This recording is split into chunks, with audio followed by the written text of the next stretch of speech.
How are we going, fitness professionals, fitness participants, newcomers, and even maybe some gym junkies? Hey, welcome. We're going to be talking about programming today and looking at how to construct a program which is scientifically based, it's effective, efficient, and most importantly, that is safe. Now, being an avid lover of strength training since I was 17 years of age, back in those days I used to go to the gym 5 days a week for 2 hours a day and pump iron, do lots of exercises, lots of sets, lots of things to my body. And yes, I got results because I was young, I was fresh, I was healthy, I didn't have any injuries, I was full of testosterone, and yes, I got results. But being a lot wiser now, looking at what I did back then, I realised I didn't have to do anywhere near as much as I did back then to get the same results.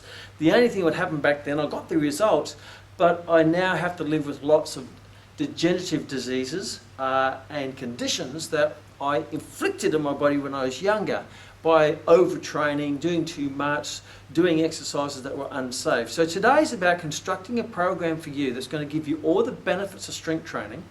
And we already know the benefits now coming through in the research. There's like a smorgasbord of benefits.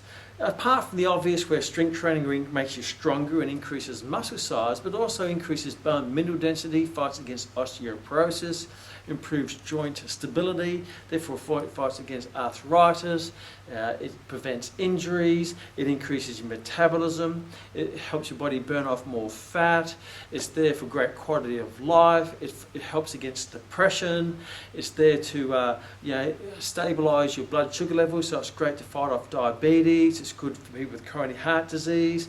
So yeah, there are a wide range of benefits from strength training, and I'm going to go into those more in detail in some other sessions. But today I want to look at how can you get all those benefits from a strength training program that doesn't consume your life as it did mine when I was younger. It was interesting, I've been emailing with a colleague of mine over the United States. He's a doctor over there, and he was sharing with me, and he's also a Taekwondo competitor as I am. He's a second dan black belt, and he was saying how, we're talking about training methods, and he's 55 years of age, and he says, I strength train once a week for half hour, and I get fantastic benefits. It allows me to do my Taekwondo, have a fantastic life, keep fit and healthy. He says, on the other hand, my son, who's 17, he thinks what I do is crazy, because he wants to go to the gym 5 days a week, 2 hours a day, because he's of the belief that the more is better type principle. And a lot of people are that way, and that's fine. More is not, as you know, always better. You want to look at what is the right amount that's going to give you the right benefit without any side effects. For example, I could say, look, I've got a headache, is taking more Panadol better? Well, maybe I should take 1 Panadol, maybe 2 at the most. But if I start doing more than 2 or 3 or 4 or 5 or 6, then yes, it will get rid of the headache, but it could possibly have some adverse side effects, if not now down the track. So in strength training, more is not always better, because that could lead to overtraining, diminishing returns, decrease in performance, and eventually possibly injury. And again, I'm going to go more in detail in those in other sessions. But the great thing with strength training is now no longer, say, advisors will do strength training. In my opinion, and many other medical-based opinions, is that it is now essential to do strength training, because we know that your muscle would degenerate over time. It's called the aging process. Now, Tufts University looked at the 10 biomarkers that are contributing to the aging process, and the top 2 of the 10 was loss of strength and loss of muscle size. And then they've also got loss of bone mineral density and loss of cardiovascular fitness and change in blood lipid profiles and all sorts of stuff. But the 2 number 1 that contribute to the aging process is loss of strength and loss of muscle size. So it is now essential to fight against the aging process, to maintain the engine under the bonnet. And the engine under the bonnet is the muscles. A lot of people with age, they go through their 20s and 30s and 40s and 50s, their engine size starts as a jet engine by 20, goes down to a V8 by 30, is down to a 6-cylinder by 40, by 50 it's down to a little 4-cylinder Hyundai Sprint, and by the time they get to 60 it's down to a little lawnmower going, and their quality of life diminishes with that, because they don't have the strength to have an active physical life, and their metabolic rate's coming down, therefore they're still eating the same amount of food and they actually get fatter. Their muscle shrinks, their fat increases, and you know what that ends. It ends where most people are today, unfortunately. So yes, there's lots of things you can do to counter that, and one of the most important in my mind is strength training, because that tunes up the engine, keeps the engine size so you can keep revving around in the streets of your life, keeping active and having a great quality of life. But the number one reason why people don't do strength training, apart from not knowing the benefits, is they think it takes too long, it's too hard, it's too time consuming, I don't have time. And they use that as an excuse. And sometimes you could say that's valid, because yes, if you're saying go to the gym 5 days a week for 2 hours a session, who's going to do that for the rest of their life? I mean, I did that when I was 17, 18, 19, 21, 22. By 22, I'm owning a business, and then you get a family, then you get kids and a mortgage and a career and all sorts of stuff happen in your life, and you find that is no longer a priority. When you're not 17, the size of your bicep is a priority, because that's the curls gets the girls, right? But as you get later in life, that becomes not a priority, even though we know it should be, because that's your health. Even though people chase their wealth to compromise their health, later on in life they're going to have to spend their wealth to reclaim their health. So let's have a look at a training principle where you can get strength training which will wedge into your life. Don't try to wedge your life into your strength training program. Wedge the strength training program into your life. Now, let's have a look at some of the basic principles of constructing a program. Now, you've got your cardiovascular and your high intensity or interval type training. We've already talked about that in other sessions. Today's about constructing a strength training program that's going to look after all your muscles, all your tendons, all your joints and all your bones. And that's going to keep you healthy, and that's going to keep the machine performing without injuring it. Because we know if we do too much strength training or too much of anything, we're going to start to have detrimental effects, and that's not what I want for you. And I've inflicted that on myself, being a very emotional trainer in my youth, but now I've been more logical, using science, anatomy, physiology, biomechanics and physics as my guiding post to help me design a program that's going to work for you. Now, I've used these principles not just for me and all the many clients that I've trained over my decades of being a personal trainer and fitness professional, but I've also used this on the elite, from elite bodybuilders to elite athletes, Olympic gold medalists, and even myself. This is the way I train now, and I've won 6 World Taekwondo Championships using a strength training program that only takes me anywhere between 5 to 10 minutes once a week. I was talking to my master today. I've just done a training session, and he's saying, so how much are you saying you should train? I said, not very much. Well, how long do you brush your teeth for? Not very long, but brush it well, and you won't have to be brushing all day. Just brush once in a half day or twice a day should be enough. Where strength training once a week, tops twice a week in a short period of time should be plenty if you do it properly. If you don't do it properly, then it's not going to work as well, like anything in life. So let's have a look at some of the components that make up a strength training program and help you construct a program. Now, one thing to understand when it comes to strength training or programs, it's the same approach to everybody, because everybody has the same anatomy. You know, what anatomy do you have? What muscles or joints or tendons or energy systems or substrates of energy do you use or have that everyone else doesn't have, or elite athlete doesn't have, or a bodybuilder? Everyone's the same. Everyone's got a bicep that has the same origin, the insertions and the actions. So when it comes to this program, the program is going to be pretty much the same. There may be slight variations in the program if you have a particular injury or you're training for a slightly specific goal, but overall the core is pretty much the same. So let's have a look now at, first of all, how often should I strength train? How often, if I train the body or the muscle, how often should I strength train? Now, a lot of people will say, well, I need to strength train 4 or 5 times a week. Well, first of all, even if that was true, but it's not, people are not going to commit that amount of time consistently to a program and commit to that for the rest of life. Because unless you commit to the rest of your life, then what's the point of it? I'm not going to say, look, I'm going to brush my teeth for the next 8 weeks, and after that, I won't have time. But the next 8 weeks, I'm going to have clean teeth. Now, I'm going to brush my teeth for the rest of my life. I'm going to look after my heart and my vascular system for the rest of my life. I'm going to look after my blood pressure for the rest of my life. I'm going to look after my muscles, my bones, my joints, my ligaments for the rest of my life. So therefore, I'm committing to look after my body for the rest of my life, because I want to enhance my quality of life as I get wiser, not deteriorate my quality of life as I get wiser. It's no use being wise if you've got a body that doesn't work. You're no use having a fantastic driver if the car doesn't work. You're not going anywhere.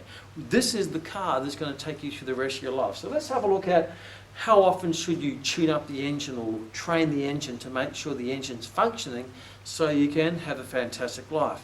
Well, that depends on obviously how much time you have available, which a lot of people don't have a lot of time available because they've got busy lives. People live time-starved lives.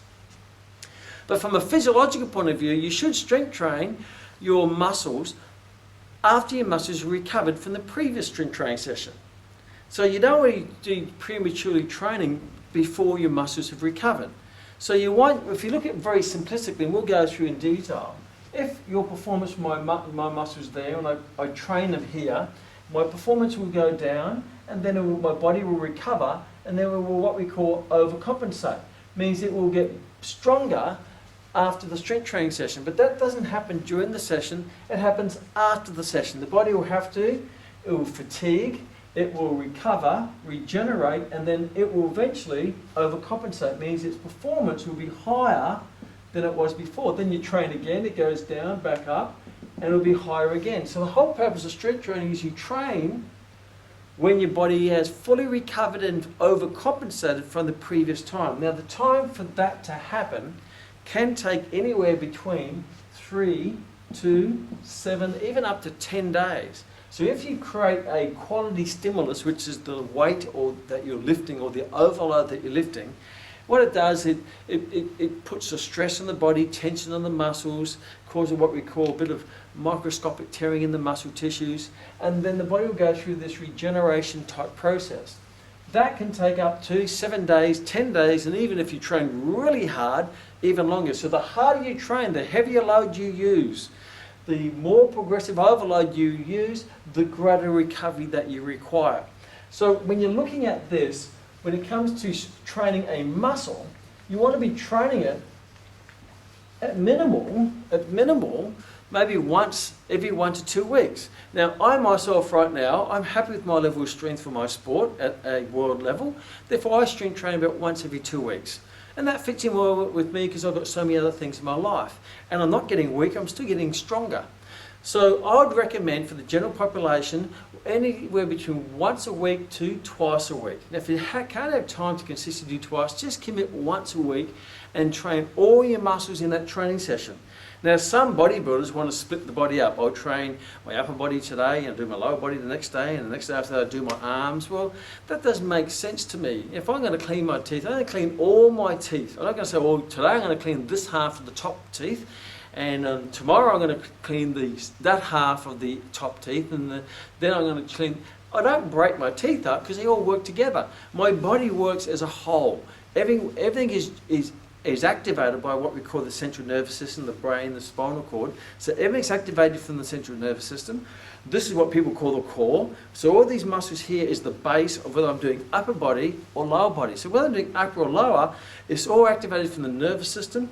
It all stimulates your response in what we call the hormonal or the endocrine system. No matter whether I'm working upper or lower, you still get the same response in the hormonal system, releasing of testosterone, your human growth hormone. You still use all the muscle in what we call the core for the upper or the lower. And even the upper, I can't split the upper into the front and back because my shoulders, my deltoids, my rotator cuff, the 4 muscle groups in my shoulder joint, all work in a push movement or pull movement. My arms work in a push and a pull. So it's very, it doesn't make any sense to split it up. And I understand the elite people do that, and they're professional bodybuilders, they're taking lots of additives in their diet. And if that's what they want to do, then that's fine. But you don't have to do that because it makes no anatomical or physiological sense to split the body up. Because the body needs recovery, not just the muscles, but also the nervous system and the endocrine system. So if I've trained my whole body, I need a rest. If I've just done my legs, I still need a rest in my central nervous system and my hormonal system. So from a training point of view, let's get a program that you can go and commit to, and you only have to do it once a week. And I've trained elite bodybuilders doing this, I've trained Olympic gold medalists doing this, and I've trained the general population doing this. So it doesn't matter who you are because we're all human and we all have basically the same anatomy. The only difference is the weight that you're lifting and how much effort you put in the performance that you execute. But the exercise is the same because the anatomy is the same. So from a training point of view, once a week is plenty. That's going to give you all the benefits from muscle, tendon, joint, ligament, stability, bone, all those great benefits we talked about. Yeah, I guess what I'm saying is you don't have to take Panadol 3, you only need to take it 1. So don't overdo it, because it's unlikely you're going to stick to it, and if you do overdo it, you could get adverse side effects such as injury, overtraining, diminishing returns, and you just get a bit bored of it as well. So let's have a look at training, 1 to 2 sessions a week to allow the full body to recover. Not just the bicep or the pecs, because they all work together and they're all activated from the central nervous system, and they both will stimulate hormonal response in the endocrine system and release of hormones such as testosterone and human growth hormone and catecholamines, adrenaline and noradrenaline. So therefore they're not disconnected, they all work together. Train the body as a functional whole, not as separate parts. I work this part today and that part tomorrow. It takes a lot of time, it's time consuming, and it doesn't give you any better results. If anything, it's harder to stick to, and you'll probably quit and give up anyway. Let's have a look at exercise selection. So I'm going to make it really simple for you. There's 3 basic movement patterns you want to include in your program. The first movement pattern is a compound push movement. So any movement that involves a pushing movement, compound meaning all your joints are working together. So obviously that's going to be a bench press, a push-up, dips, an incline bench press, dumbbell bench press, because that movement is going to work all the muscles are involved in these planes of movement. And you're going to be working your pectoralis major and your deltoids and your coracobrachialis, and you'll work your triceps, and you're going to be working a part of your biceps, because your bicep goes across the shoulder joint, so your bicep works in pushing movements. You're going to be working your core at the same time. You're going to be working your central nervous system, the hormonal system. So you'll be working everything in those pushing movements. Also, so you want to include at least one of them. Then you want to include a pulling movement. So these are like hunter-gatherer. Hunter-gatherer, the pushing movements were spearing, throwing rocks, wrestling, and then when we do spear our game, we pull our buffalo back home, so we pull it back home, and so we've got to work our pulling muscles or our pulling movements. So that could be chin-ups, or seated rows, or dumbbell rows, or bent over rows, or one-arm rows, because that's going to work, again, it's going to work your hormonal system, your central nervous system, but it also work more your back muscles, your latissimus dorsi, your rhomboids, your teres majors, but it will also double dip and train your same muscles that you worked in your push movements, such as your deltoids and your tricep, because your tricep is a biarticulate muscle that goes across the shoulder joint, and it works in shoulder extension as well as it does in other movements. And not to mention that all these movements work all those deeper muscles in your shoulder joint that keep the head of the humerus into the glenoid cavity. So it keeps your glenohumeral joint stable, which is your rotator cuff muscles. And there's 4 of those, as you will probably already know, and we'll talk more about this in another session. So those deeper muscles, the rotator cuff, your supraspinalis, your infraspinalis, your teres minor, and your subscapularis, they're very much involved in shoulder integrity, and they're the ones that would tend to get injured if you train too much, or you train with poor technique or poor exercise selection. So push, pull, there's 2 exercises. If you do push and pull, you've worked every muscle in your upper body. If you do a bench press and a seated row, you train every muscle group in your upper body, because they all work together in a compound functional way. You don't have to go, well, I need to do bicep curls, because when you do a row, what muscle fatigues first, your bicep or your lats? Well, the smaller muscle group always fatigues first. So that's what we call the limiting link, or the limiting factor, which is the small muscle. So when you do a row, your bicep fatigues before your lats. Your lats will get a workout, but your bicep gets a real good workout. So that doesn't mean you have to now go and do bicep curls, because all you're doing is overtraining the bicep muscle by doing an extra exercise. And not only is it an extra exercise, it's an isolated dysfunctional exercise that actually causes shearing forces across your elbow joint. So complementing these compound movements with your supplementary isolation movements, all you're doing is adding extra stress and shearing forces and wearing down the joints that are working during the compound movements. And I'll talk more about this in detail when we look at the exercise video session. So push, pull, and a compound leg exercise, such as squats and lunges and deadlifts. So not an isolated movement like a leg extensions, leg curls, because that just puts shearing and stressful, what we call patellofemoral forces, stresses across the knee joint, which is contradictory to the integrity of the knee joint. You want to do compound exercises, because compound exercises work all the muscles, including the assistant movers, the stabilizers, the synergistic muscle groups, and the smaller muscle groups. So if I do a squat or lunge, I'm still working the hamstring, I'm still working the calves, which is the gastrocnemius and the soleus. I'm still working all your quads, I'm working all your core, I'm working your glutes, I'm working your rectus spinae, your abdominals, your obliques, your transverse abdominis, your multifidus. I'm working the nervous system, the endocrine system, and it's a full body movement. So if I do a push movement and a pull movement and a compound leg movement, I've trained all the muscles in my body the way they're supposed to be trained, or way they're supposed to function, because I'm picking a more functional movement pattern. This is not functional. Laying on your back doing this is not functional. Doing a leg extensions is not functional. Back extensions is not functional. And if they're not functional, they're dysfunctional.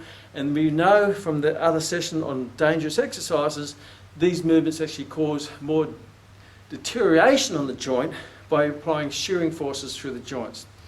So if I just did for example, a push movement, a pull movement, and a leg movement, which is a compound or lifting movement with my legs, and if I pick, say, one exercise, and I want you to pick maybe the one that you enjoy the most, which is safe and effective. So I might do a bench press here. I might do a seated row here. And I might enjoy doing a squat here. If I just did those 3 exercises, I've trained all the muscles in my body. If I get stronger on the bench press, stronger on the row, stronger on the squat, all my muscles are going to get stronger. All my muscles are going to grow, particularly if I'm a male and I'm full of testosterone. All my joints are going to become more stable because I'm working compound exercises that work the agonists, the prime movers, the assistant movers, the antagonists, the synergistic and the stabilizing muscles, and they work in a functional manner to stabilize the joint while it's in motion. I'm going to get all the benefits from those 3 exercises through my whole body, because I've trained the body the way it's designed to function as a whole. So if I just did those 3 exercises, I've got a great workout. And the purpose of strength training, every time you come back, just do those 3 exercises, or you may choose, because you may say, well, okay, man, I prefer to do dumbbell bench press. Then do dumbbell bench press. Or I prefer to do chin-ups. Do chin-ups. I prefer to do lunges. Then do lunges. Because they're all great exercises, because they're all very similar, but they're slightly different in their application. For example, my wife, Rory, she's in fantastic shape. She's strong. She does chin-ups. She does chin-ups, she does dips, and she does lunges. And she does 1 set of each, and that's all she does. Myself, personally, I do dumbbell bench press, because barbell aggravates my shoulder a little bit. I do dumbbell bent over row, and I do dumbbell lunge. I find dumbbells are better on my joints because of those younger years as a pseudo bodybuilder, where I've worn out a lot of my tendons and my joints, and I'm now suffering from osteoarthritis and tendonitis, which I'll go more into that later. And that's from the old bodybuilding type training. If I did that now, it'd probably last a week and I wouldn't be able to move. But I can still do these 3 exercises, these 3 movement patterns, and I can still lift some really good strong weight, which makes me very strong in my sport, because that's what I'm training for. Now you may want to be strong to do gardening, or strong to do lawn bowls, or strong for your sport, or strong to live a quality life. You get as strong as you need to be to live the life you want to live. That's called optimal strength. Any more strength beyond that is pretty much a waste of effort and strength. So just train to the level you need to be strong enough to do what you want to do. So once a week, maybe if you get an extra session in, then that's fantastic. Do an extra session if you feel up to it. But once a week, do your push movement, pull movement, leg movement. And how many sets should you do? Well, what you want to do is one of your best sets. Do your best. Now, traditionally speaking, they say do 3 sets or 4 sets. And back in my early years, I used to do 4 sets and 4 exercises per muscle group. And I was just wearing out the joints while training the muscle. I don't want you to wear out the joints, because when you wear out the joints, then you're not going to be working the muscles. Because the major challenges you find as you get older aren't muscular problems, they would tend to be more joint. You suffer from osteoarthritis, you suffer from capsulitis, you suffer from tendonitis, you suffer from osteitis and periostitis and all these joint bone type related challenges from wear and tear in the aging process. We don't want to age your joints. We want to keep them stable, so you want to train your muscles while protecting your joints. And I'll talk more about this in some other sessions. So what I want you to do is focus on getting your best. Now you may want to do maybe a preparation set or warm-up set at 50% effort, and then pick your best weight, right, and just do one good set. Do the best set you can do. If you've done your personal best or match your personal best on that set, then that's it. Game over. Move on to the next exercise. Don't try to repeat the set, because all you're doing is you're doing what you've already done. Research now shows whether you do 1 set, 2 sets, 5 sets, it doesn't make any difference. The vast body of research shows it makes no difference. The most important thing is not how many sets you do, but what you put into the set. So if you do a really good set and your best set, and I can't beat that again for my next set, then move on. Maybe if you feel that you could do better for the next set, then do another set. But if you can't do better, then don't do another set. And if you can do better, I'd say, what did you do in that set? Why didn't you just go a bit harder and go put more focus in? And I find mentally, if you have to do 4 sets, you tend to pace yourself through 4 sets. But if I say just do 1 set, you tend to put all your focus, all your energy into that set. And you're saying you don't get a second crack at it, so you're going to put your full intensity relative to your level of training into that set. So you might do one preparation set and 1 best set. 1 preparation set, 1 best set, 1 preparation set, 1 best set. So really doing is probably 2 sets, a warm-up set and a working set. I like to call a preparation set and a result set. Preparation set, result set, preparation set, result set.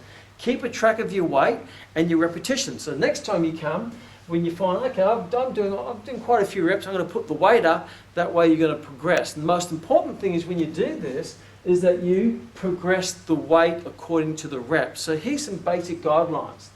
What you want to be doing, and I'm just using a broad guideline here for you. Now, some elite may go lower in reps, some may go higher. I would say usually between 8 to 12 repetitions. 8 to 12. And I'll go into detail what exactly that represents when it comes to physiology.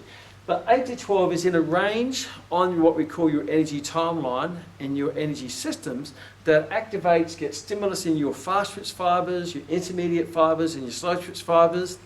It's also a safe range to stimulate enough tension to progress your strength and muscle size or muscle density or muscle tone or muscle whatever it might be that you're aiming for. Obviously, if you're a woman, you're not going to get the muscle size because you don't have the levels of testosterone that a male has. But you still get stronger, you still spark the metabolism, you still look more firmer, and you still have a far better quality of life. So 8 to 12. So what you want to be doing here is you set a weight on maybe on your bench press, and my suggestion is you do as many repetitions as you can. So get the weight, you might put say 30 kilos on it or 20 kilos, and do as many as you can. And if you can go over 12, if you can do more than 12 repetitions, then the next time you come back, then you put the weight up. And that will knock your reps back down to maybe under 12. So the goal is not to do 12 reps, but do as many as you can. But if you can do more than 12, then that should be the trigger to put the weight up. And therefore, what will happen is the next time you train with a heavier weight, and the reps will probably come down. And then over time, your training sessions, you work the reps up, back over 12. When they get over 12, put the weight up, and they'll bring your reps down. Then work the reps up. When they get over 12, put the weight up, and before you know it, what's happening is your weight's going up, and you're using your repetitions as a target to not meet, but pass. So if you can do 13 or 14 or 15, put the weight up, and before you know it, you'll be doing a quite significant weight for your genetics and your gender and your situation. You will progress your weight quite significantly by using numbers or repetitions to aim for as a target to put the weight up. So your repetitions, you do more reps to put the weight up. Do more reps to put the weight up. And try not to do it all in one session. If you've done a personal best, then move on to the next exercise and wait till the next week to come back, because now your body is fully recovered, fully ready to go, mentally ready to go, because you're itching at the bit to have another training session because you're not worn out mentally or physically from doing too much too often. If anything, you're always fresh and you're ready to put some good quality work into it. And obviously you marry into this program some other activities, might be some cardiovascular, some bushwalking, your sport, or recreational, some hobbies that keep you active. But you only need to brush your teeth, once, twice a day, same as this. You only need to do strength training to look after all your bones and all your muscles and all your ligaments and all your joints with one good compound-based, 3 exercise-based program. Now, if you really love training, once you've done your 3 favourites, you could, if you want to do, and some do, is they come back, they go through these 3, then they do another exercise for this. So they might do bench press, sit a row, squat or bench press, chin-ups, and lunges. So they may go up to 6 exercises if you've got the time and if you've got the desire. My only query would be is if you've got the energy to do more exercises and more sets, it probably questions how much effort did you put into the first exercise. It means if you're already committed to doing another exercise, you may, how can you say, pace yourself in that. So I don't like pacing, I like to quality over quantity. So to wrap all this up for you and understanding this program, it suits everybody because everybody has the same anatomy. I could do this program, you can do this program. Now I may choose to do dumbbells because I prefer dumbbells, or I might find dumbbells might be a little bit more, how can I say, less stressful on my joints. And I'll go into that in other training sessions.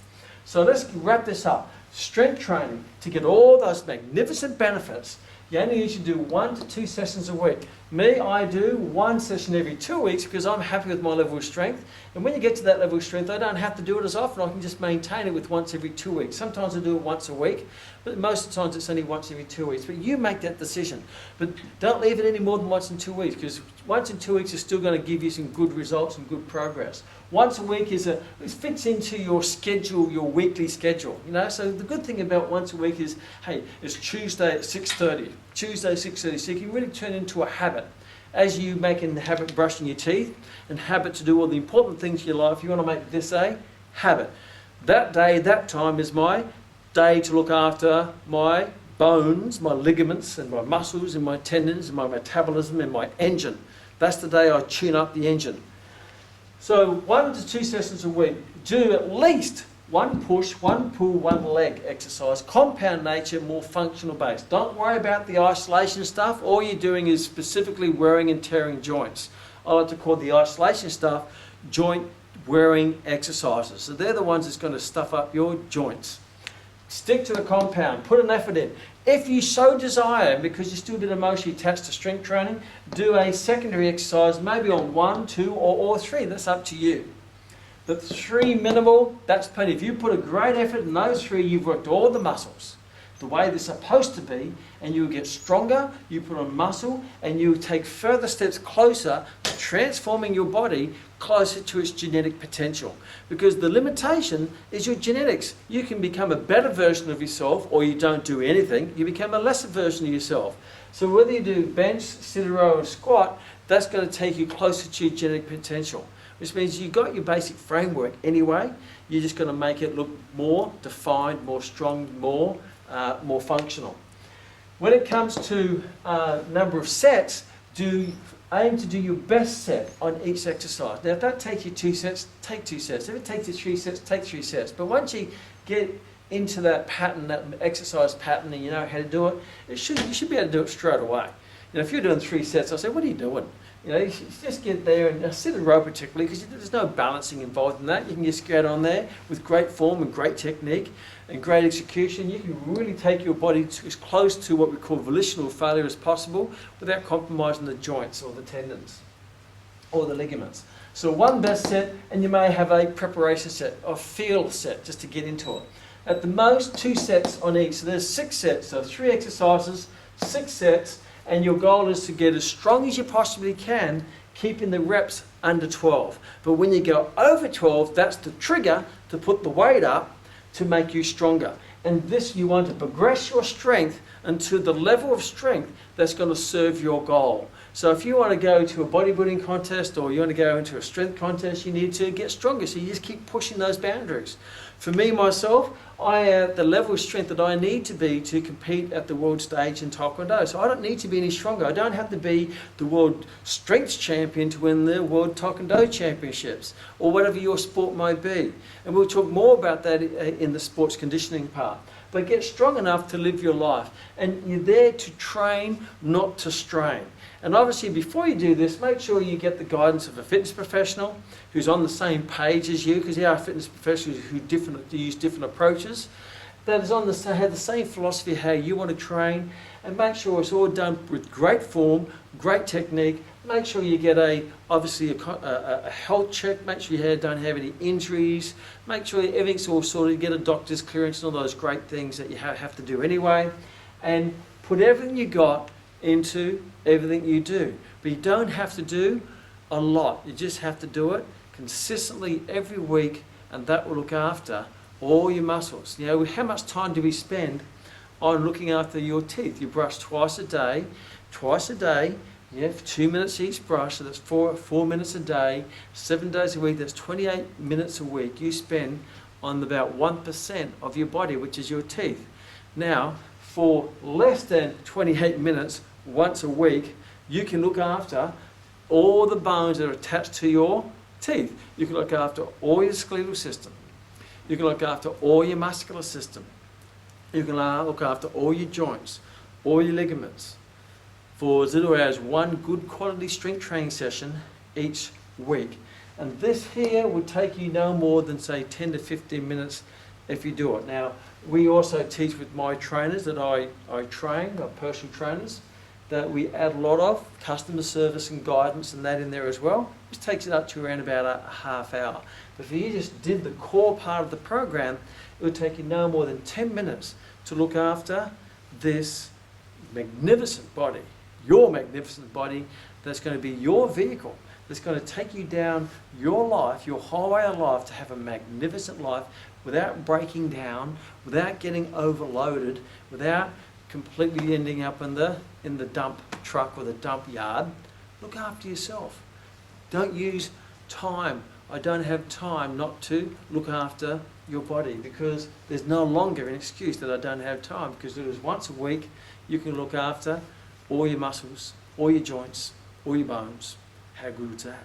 And complement that with a bit of cardiovascular activity, which we'll talk about later on, and then you're going to get the best of both. It's called being effective, being efficient, and being safe. Have fun.